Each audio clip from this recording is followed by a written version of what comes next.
Hey everybody, got another video here for you. Um, I started making guitars as a hobby about 2 years ago, and I'm formerly trained as an engineer. So whenever I get into something, I'm always like about finding out all the science and stuff behind it, and experimentation and stuff like that. So I've done a lot of experimenting with guitars. Let's see. I've experimented with like rigs that allow you to test the effect of how much string you have beyond the nut and beyond the bridge. I've experimented with I've tried all different kinds of nuts. Um, I've experimented with like zero frets and guide pins. I've experimented with fretless. I've experimented with scalloped. I've experimented with what else? Various and sundry heel joints, from machine screw inserts all the way down to like two wood screws, two drywall screws. I've tried every kind of pickup except a Supertron and mini humbuckers. And yeah, they're all more or less something between a single coil and a humbucker, except for lipsticks, which are got a fair amount of quack.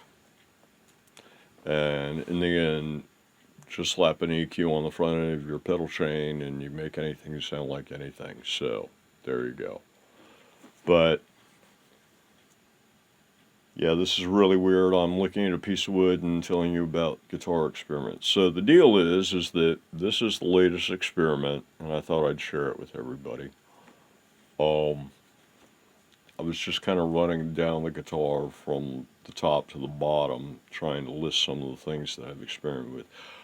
Pickup locations, I've experimented with all kinds of pickup locations and configurations and wiring.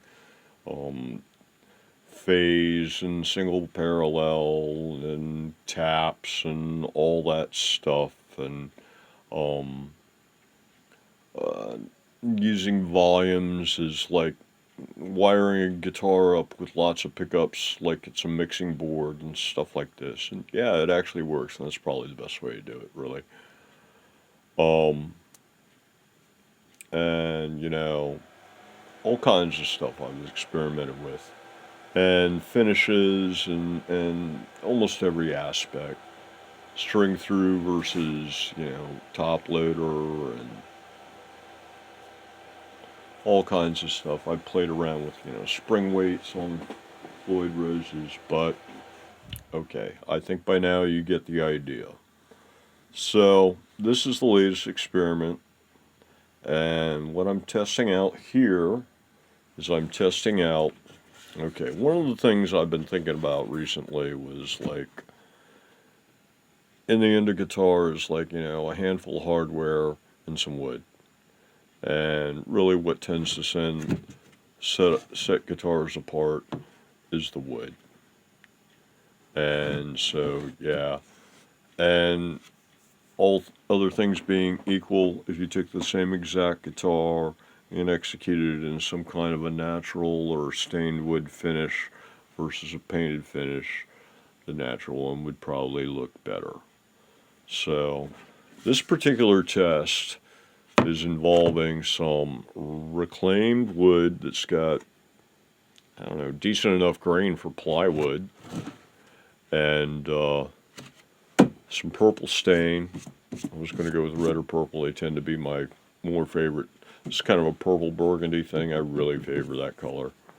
And the other ingredient in this test is, and this is the main ingredient, I'm testing shellac, and I'm just going to be probably wiping it on with a sponge.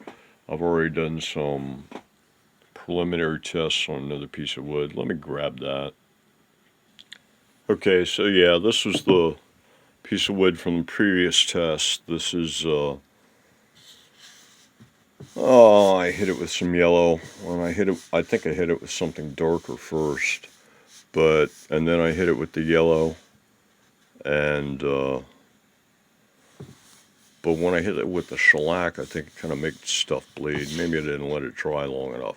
But anyway, yeah, I did hit it with some shellac, and then this has been sanded down to about a 320. It is you can see a little bit of sheen there, so it is at least I guess you'd call it a rough satin finish at the moment. And this is not very heavy. This is, maybe 2 or 3 applications. I found that, I start wiping it on, and after a couple minutes, it starts you get drag because it's starting to dry, and so then I do that. I did that a couple, 3 times, something like that, and then sanded it just a little bit just to see what would happen. And it really does seem to seal it up nicely and stuff. It tends to have an amber tint to it. And yeah, I think this actually says amber. Yeah, amber, there you go.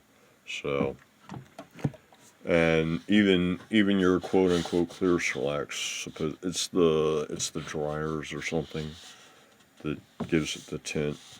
But yeah, so that's the test, and I'm going to be running a more proper test. So I took this piece of reclaimed, and like I was saying, it's all about the wood, and we'd all love to be able to afford zebra and polifero and all those other fancy bling stuff. But the reclaimed, it's got character.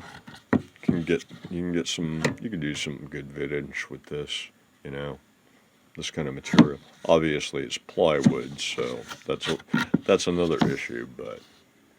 But yeah, I mean, I actually saw a build video recently for an all pine guitar.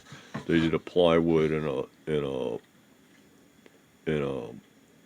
a multi-piece neck, and they ran it this direction so that this was up and down, and the neck came across this way with the fingerboard across it, and the whole guitar was made of pine. But and it wasn't plywood either. It was real pine. It was real pine. They'd take a board. They took like a board and pine planks, and they made a multi-laminate neck going this way kind of thing. But yeah, real pine.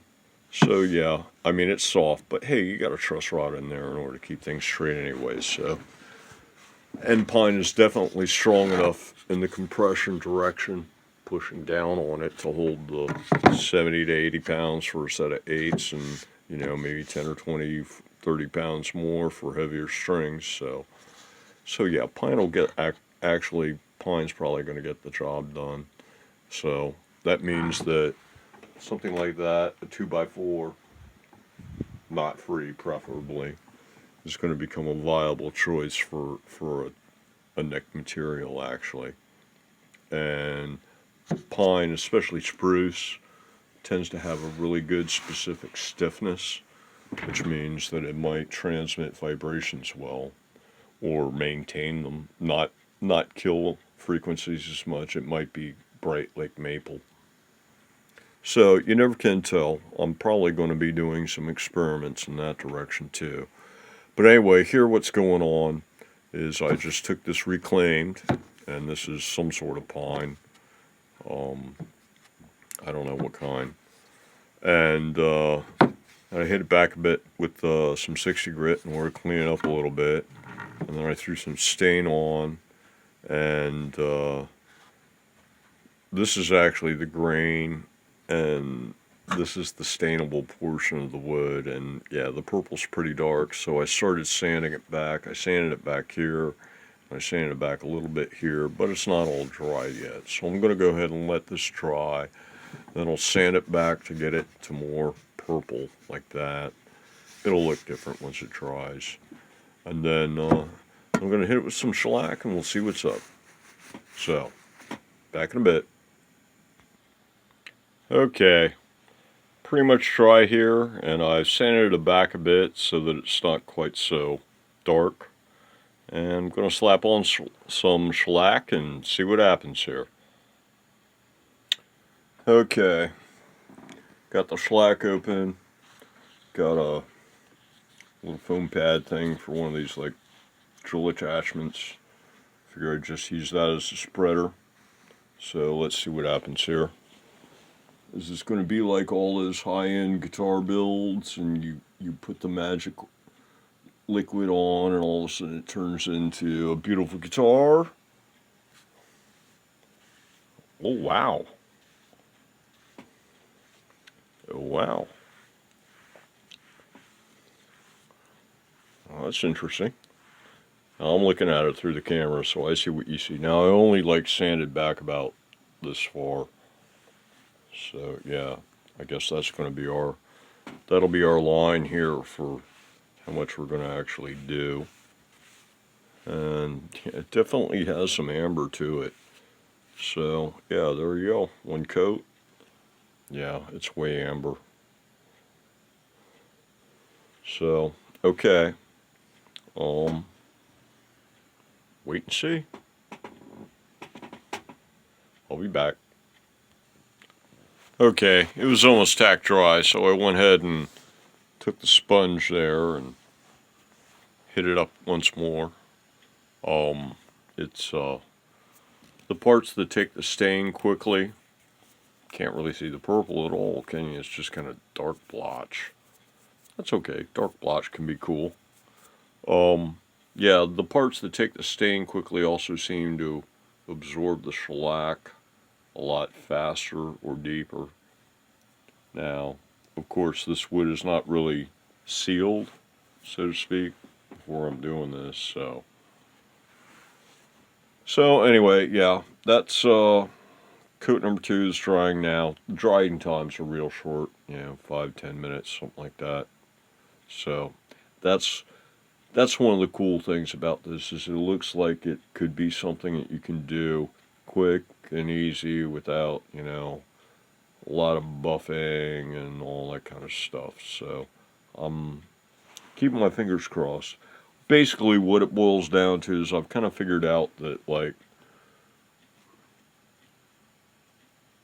wood finish guitars or non-painted guitars, either natural finish or some kind of stain, all other things being equal, they more or less look better in almost any paint job that I can think of. Maybe a couple of really killer candy automotive things notwithstanding. So then it's down to finding a cool, easy, fast way, inexpensive, yeah, as well, to finish the finished woods. And then also, if there's a way that you can find to make inexpensive woods look nice, that's, that would be like apparently the way to go, is if you find, because right now for like high-end guitars, you look at them and it's like for the looks of the guitar, 9 times out of 10, it looks good because it's got good wood. They're doing a 5-piece neck with, flame maple, and they got all kinds of other cool woods that they're working with, zebra and whatever, bobinga, you name it. I mean, there's a lot of cool woods with a lot of cool grains out there, burls and stuff, so, yeah, so, and that's great, but, you can end up you can add a whole lot of cost to a guitar by stepping up in the woods as far as that goes. And like I said before, I've seen builds of, I recently saw a build of basically a pine guitar. I mean, he did a multi-piece neck, but I don't even think that's necessary. So, and right now, Dan on Guns and Guitars is doing a plywood bass build. So there you go. And once again, I think he did a multi-laminate neck, but I don't think he did it vertically. He did it horizontally. But he's also got a truss rod. So yeah, inexpensive materials don't seem to be an issue. Getting them to look nice does. and thus the reason for, well, I wanted to try out shellac, and also plywood is, plywood and pine are the two things that I have the most of on hand, so, and they're some of the hardest ones to work with because they're so yellow. So, yeah, that's why I'm trying this out. We'll let this dry. Actually, we feeling like, okay, it's about, oh shoot, it's almost dry. It's dry enough. I can put another layer on it already. I mean, it's just a little tacky right there where it's a little shiny. And other than that, this is, yeah, actually it's not even, it's a little tacky right there and right there, and the rest of it is almost dry, really, already. So, yeah, that fast. Let me pause for a sec and slap another coat on. Before I do that, though, I did want to show you that we're already starting to build some sheen here. So, and remember, this was only sanded with 60 grit, so you'll probably see some scratches and stuff. This will be all rough, so. But yeah, we're already starting to get some sheen here, so it's making for an interesting finish. And it does seal the guitar. So this is like, you know, if you get enough of this stuff on, you're gonna be sealing your stuff up the same way that you'd be sealing it if you put, like, you know, some sort of lacquer or acrylic or enamel or building oil such as a tongue or a linseed, or, you know, run through the list. Any of your polymers, all your epoxies and stuff. Yeah, just run through the list of all your stuff. I mean, shellac is like the original classic sealer. This is the, I believe this is also what they use for French polishing. So yeah, and in French polishing, all you're doing is you get the stuff in its natural form, which is like a chip that dissolves in alcohol, and with that you mix up that. This probably has some tint in it to make it more amber, but shellac is naturally amber, and or lac is naturally amber, and then you use a balled up cloth with some more cloth in it, and it's all about keeping the right moisture level on your cloth, the right amount of shellac, and you mix up the chips. You dissolve the chips in alcohol to get a certain viscosity, basically. And the idea is you start thick and you progressively go thinner and thinner, and the stuff like lac and shellac both have lac is the prime ingredient. So this is really a lacquer finish, a hand rub lacquer finish sort of kind of thing, an amber tinted, and yeah, so you just keep polishing and keep going thinner and thinner and thinner on your viscosity until you come up with a mirror. And supposedly that's French polishing. And it's done with this stuff, more or less. I mean, I could take this and some spirits or whatever and thin it out to the point and get into the French polishing. And you're constantly, each layer dissolves and burns and bonds with the layer below it. So, yeah, and so you slowly but surely build up a really, really incredible finish. But we're not trying to do any like French polish here. We're just like, you know, seeing what happens here. One thing for sure is that the stain doesn't really come through on this pine, at least. But shellac does give it an interesting color. It's very brown. In the camera, part of it, the lighter parts, they look pretty yellow, but not in the camera. The camera tends to accentuate colors a little bit. or something, but yeah, maybe its color gamut is off a bit. Yeah, it's a monitor. What do you want? So yeah, I mean, yeah, it's got a fair amount of yellow, but it's not as yellow as it looks in the camera. And this stuff here there's less of the purple hue in it in real light. So yeah, everything's looking a little bit browner. Maybe I should put a sepia filter on this.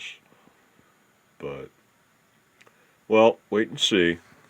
So let's see. Actually, this coat's dry too. Let's hit it again.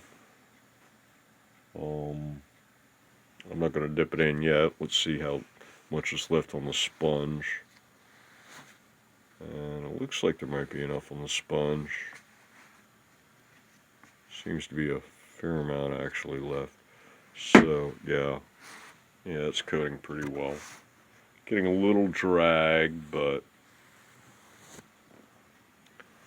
let's see, did that all coat evenly? Looks like it.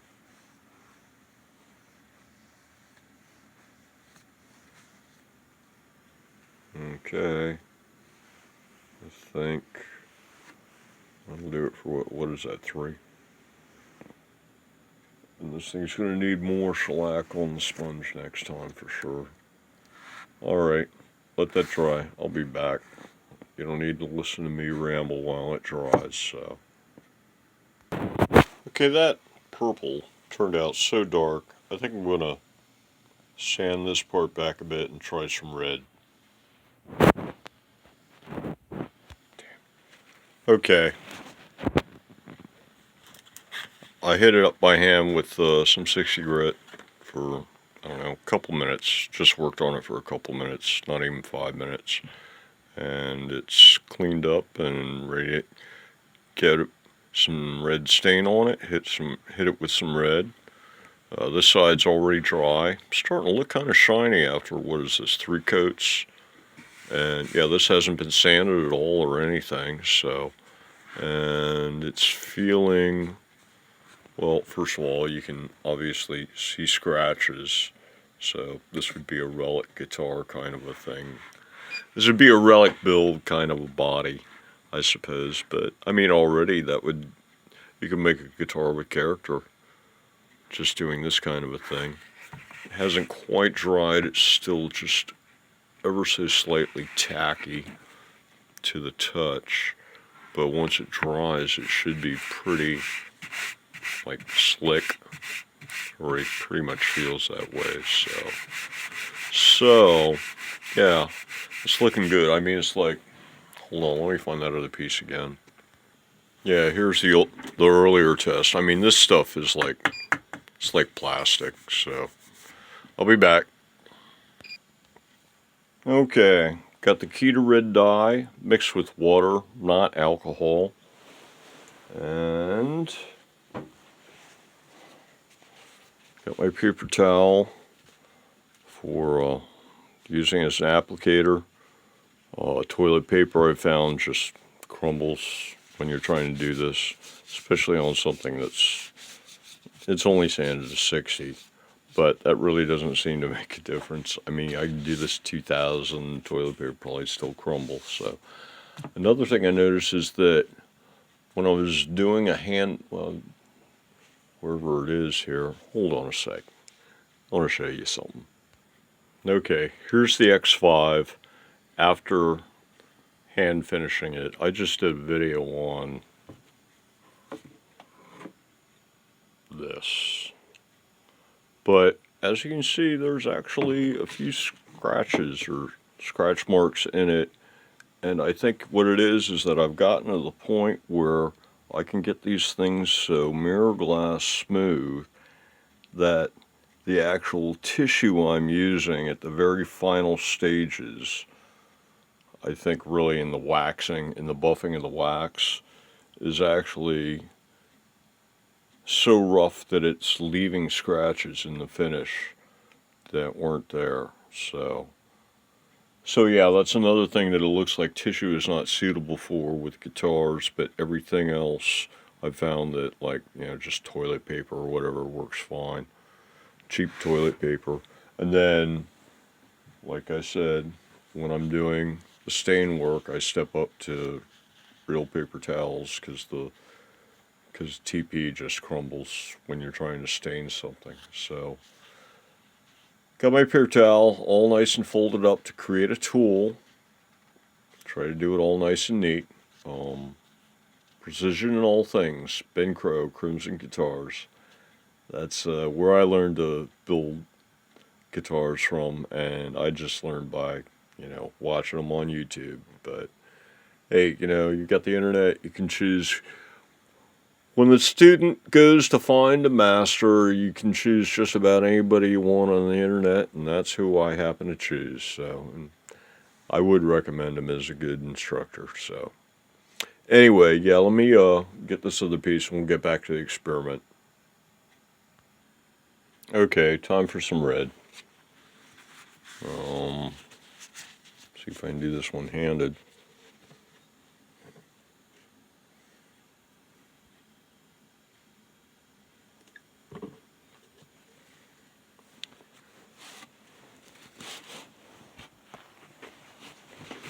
Oh, I need more stain on this. Wait a sec. Hold on.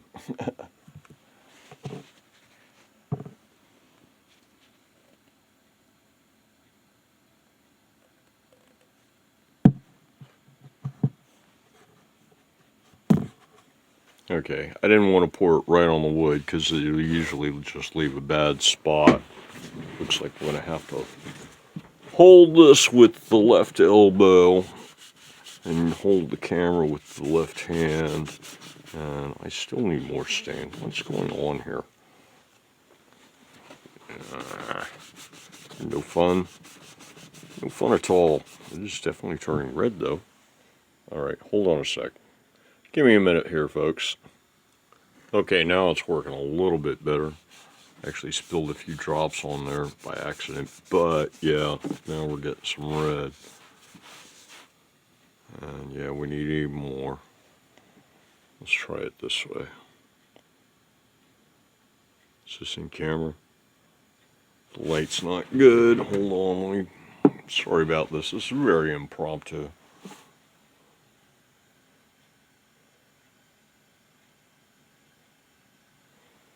Alright, some more stain. Yeah, a lot more stain. Oh, that's going to be very red now. Very cherry, as they say. Wow. Okay, cool. That's cool though. You want a red guitar, there's a red guitar, man. And yeah, it does have that. That's not bad looking, actually. Alright, let's let that set. See if I can recycle any of this. Still have a lot on the pad. Yeah, like I said, this is Keda wood dye. And this is water-based. I mix it, comes in powder, and you mix it up with either water or alcohol. And I don't know, I've heard good things about alcohol, but yeah, see, this is sealed enough. This doesn't even stick to it anymore, so that's the reason why I was doing that. I had no fear. Let's see, we're done with that. Bye. Yeah, you like the red fingers. I know, you're supposed to wear gloves and all that stuff, but hey, okay, I got a mess going on here. Let me throw some of this stuff away before it gets everywhere. I'll be back. Okay, that's still drying. Let me go ahead and put some more of this on.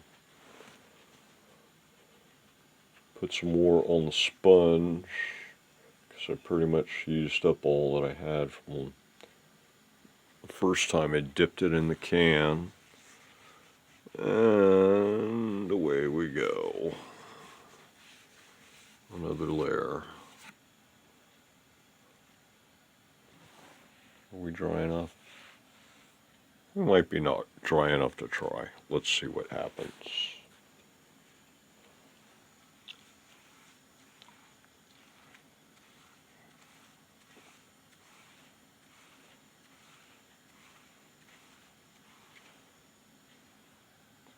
Well, I'd have to say it looks pretty.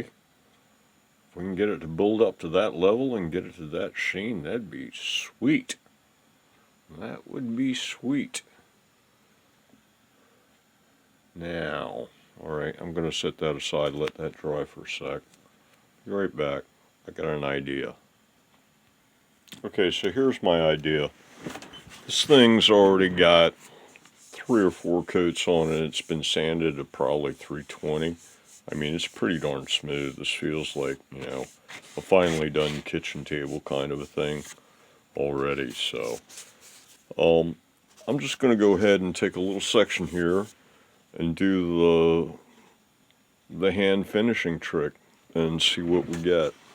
So I got some 600, and we'll just give a little polishing with some 6. Yeah, I'm definitely getting something. So yeah, maybe I should go even a little coarser grit. I'm just gonna hit this once again. But it also is like, I mean, oh, wait a sec. Hold on, I'll be back. I did this on that red guitar that I just showed you. I wet sanded it all, and I get way better results. Wet sand makes the grit of your sandpaper almost twice as fine as far as like the results you get. So yeah, if I was using like what I just did there with 6, I mean it feels a lot better. Wow.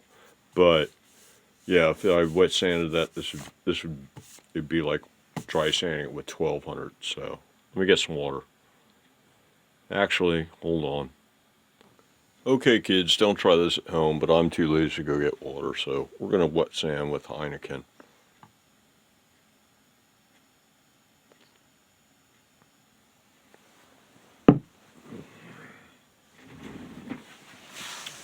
And we need some sandpaper. Let's see, we just did 6, so let's step up to like 15.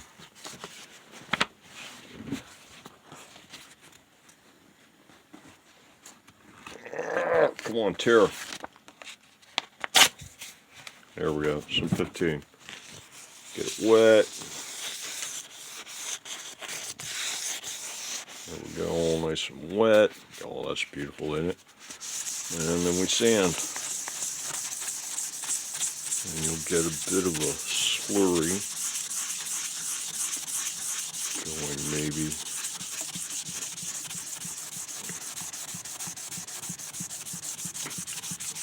Actually, I was only going to do half this and then leave half unsanded so that you could see the difference. But it looks like we're doing it all now, huh? So, yeah, okay. There's some slurry going on. And we're getting some yellow. And yeah, it's feeling kind of that way. And it's also feeling kind of dry up there. That's rough at the edge, it feels, so. But yeah. Okay, so that's 15. This really doesn't take much. Just going to need more liquid. A little more for Santa Claus. A little more for the reindeer.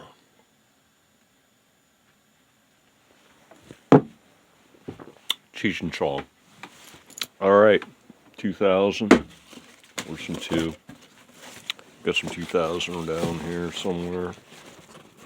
P15. I see a 2. 2000. Sweet. Give me that. Give me that. Oh, wait, here's a loose one. Cool. Yeah, eBay bulk food, about $1 a sheet.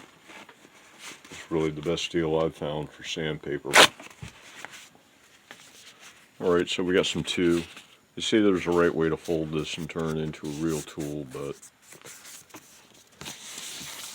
didn't see that video yet. Alright, so we're going to hit it with some 2. Once again, I'm seeing some slurry action.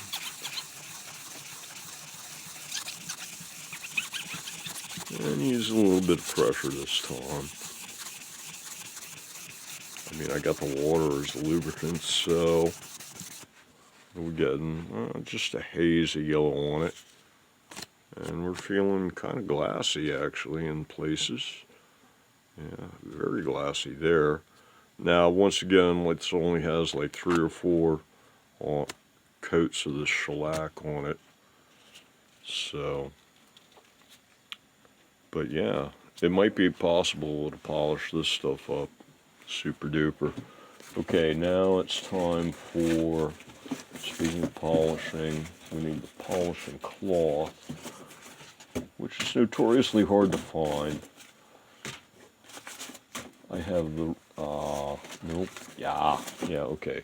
Well, this is the stuff here, and it's, apparently it's a fine microcloth metal polishing cloth, and the stuff is about, it's kind of a semi-rough nylon, you might describe it as, so, but it's the equivalent of roughly 5,000 grit sandpaper that I can tell. Actually, I think I rated this at 8,000 when I was putting down numbers for all the different grits I had for sharpening samurai swords. You can see the collection there on the far wall, but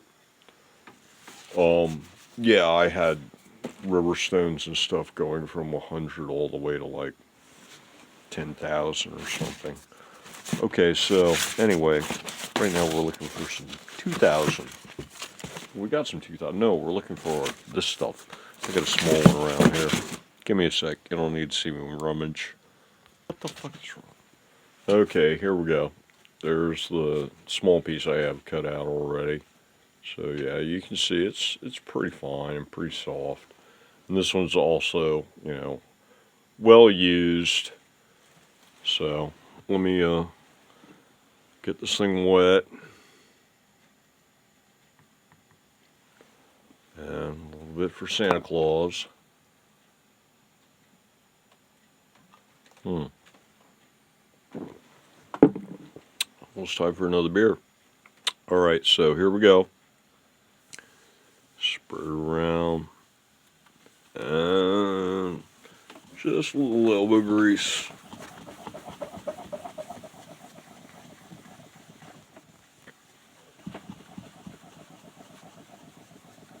I gotta keep remembering that the camera lens is down at like one end of the phone, and so I don't point the center of the phone at wherever I want. I need to point this lower end of it at what I want. Wow, this is starting to look good. I'm starting to see some glass here and stuff. So yeah, this is starting to look good. You can also see what this red looks like here a little bit where I cut into it. And yeah, that stuff's pretty too. Definitely pretty.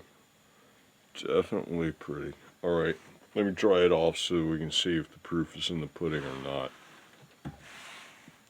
But yeah, okay, no wait, hold on. We still have another step though. Believe it or not, I think wherever we're at now, let me dry it off and see where we're at now. But yeah, you can go even further.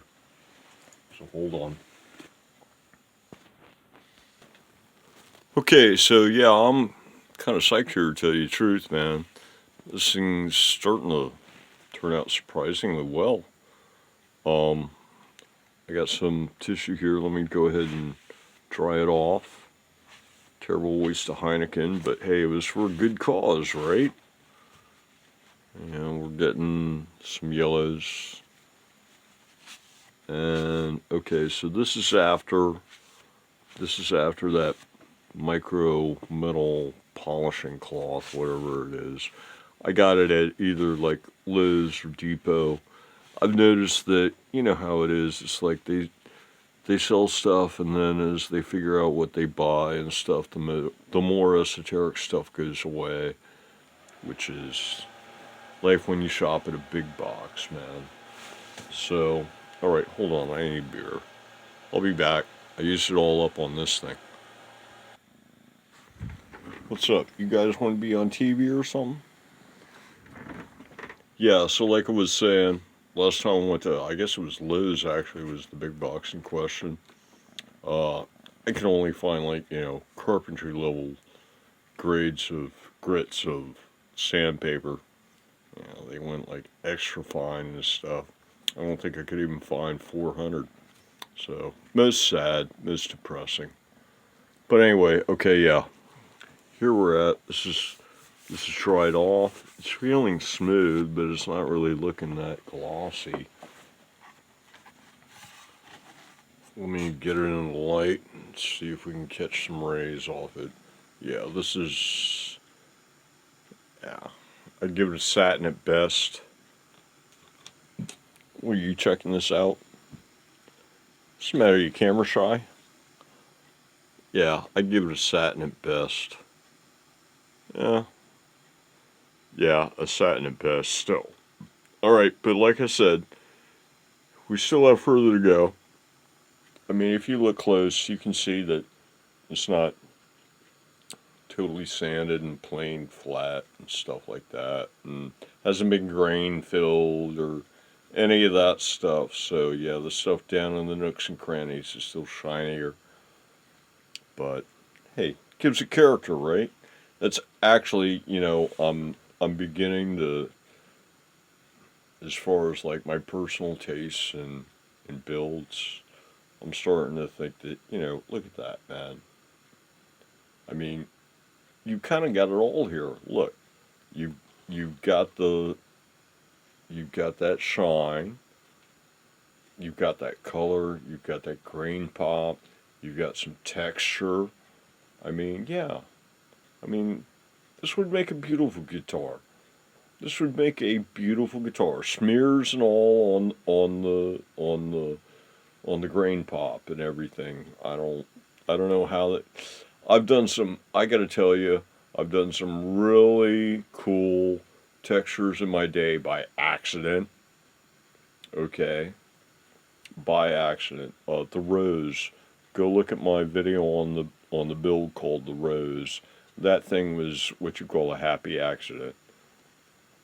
And yeah, so you can get some really cool results with stains, man. So I mean, yeah, look at that, damn. Makes me wanna turn this into a guitar now. So actually, there's almost enough there that I could cut a body out of it for one of these minimalist things. All right, let me get on with the experiment here. The next step's going to be some rubbing compound. So I'll be right back. Let me round up some supplies and such. Okay, rubbing compound and tissue. And so far I haven't found any issues. I mean, we're still at satin here, so it's not even an issue. When you're like, getting super gloss on something, then yeah, tissue might be an issue. And no pun intended, no rhyme intended either. And in that case, I'm using like, a new sock is okay, but yeah, 100% cotton probably be even better. So a brand new t-shirt, go get some Fruit of the Loom and turn it into shop rags. That kind of idea. So, alright, here we go. Get some tissue. Well, I am working on guitars with one hand and shooting video with the other. Okay, well, hey, inquiring minds want to know, right? So let's see what's up, man. What's the deal with shellac versus the hand finish process? I mean, I've tried this now on enamel and lacquer with surprisingly good results. My best take on it at this point in time is that the more obsessive compulsive you get about getting the scratches out at each grit level, the better results you're going to get. Basically, I can get now down to more or less a mirror kind of a finish. Glass. Okay, look, it's all about liquid glass. That's the look where, if you're into high gloss stuff, man, That's all you want. You just want a guitar that's been dipped in liquid glass, right? You know, I mean, oh my God, that would be so cool, wouldn't it? So, yeah, that's what we're all striving for. And this new stuff where they got with these polyester resins and the buffer wheels, that's getting real close, apparently, at like low drying times and, mass production kind of like parameters that they can operate with as far as like the cost of the material and the time involved in drying and the labor involved in doing and applying it and everything. So, yeah, but hey, we don't all have buffer machines and spray booths. I mean, I'm